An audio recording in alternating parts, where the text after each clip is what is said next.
ഇങ്ങനെയൊന്നും ആക്കരുത്, ഇങ്ങനെ ചുറ്റുക. അത് നമ്മൾ ചെയ്താലും മതി, ആരെങ്കിലും ചെയ്താൽ അത്രയും നല്ലതായിരിക്കും. സോ നമ്മൾ നന്നായിട്ട് തല കുമ്പിട്ട് പിടിക്കുക, ചെയ്ത ഏരിയ എല്ലാം നമ്മൾ നീറ്റായിട്ട് ഇങ്ങനെ റൊട്ടേറ്റ് ചെയ്യുക. 1 മിനിറ്റ് കൊണ്ടോ 2 മിനിറ്റ് കൊണ്ടോ ഒന്നും ബ്ലഡ് കോഴ്സ് പോകില്ല, നല്ല ടൈം എടുക്കും. ഒറ്റ ദിവസം കൊണ്ടും പോകില്ല. ഞാൻ എൻ്റെ അഭിപ്രായം പറയാം, എനിക്ക് ഒരു ദിവസം കൊണ്ടൊന്നും തീർന്നില്ല. എനിക്കൊരു ഒരാഴ്ചയും കൂടെ എടുത്തപ്പോഴാണ് മൊത്തം ഒന്ന് കംപ്ലീറ്റ് ആയിട്ട് പോയി കിട്ടിയത്. സോ നന്നായിട്ട് അങ്ങനെ ചെയ്യുക. ഓക്കെ അല്ലേ? അപ്പോൾ അത്രയേ ഉള്ളൂ. എന്നിട്ട് നമുക്ക് വാഷ് ചെയ്ത് കളയാം.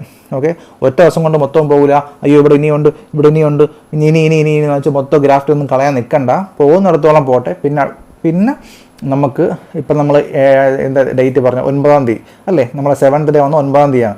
നമ്മൾ 9-ാം തീയതി നമ്മൾ ഈ സാധനം നമ്മൾ തേച്ച് കഴിയുമല്ലോ.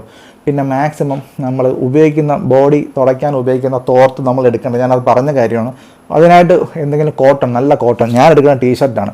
നമുക്ക് കോട്ടൺ ടീഷർട്ട് ആവാൻ കിട്ടില്ല ചെറിയ വിലയ്ക്ക്. ആ ടീഷർട്ട് ആകുമ്പോൾ പെട്ടെന്ന് വെള്ളം പിടിക്കുകയും ചെയ്യും. അതങ്ങ് നമുക്ക് കഴിവായിട്ട് കഴിഞ്ഞാൽ അവർ തിരിച്ച് കഴുകി തരുകയും ചെയ്യും. ഓക്കെ, അപ്പോൾ അങ്ങനെ അതാണ് കേസ്. അപ്പം അതിന് ശേഷം നമ്മൾ ഈ സാധനം നമ്മൾ ഒന്നിനാടെ യൂസ് ചെയ്യണം.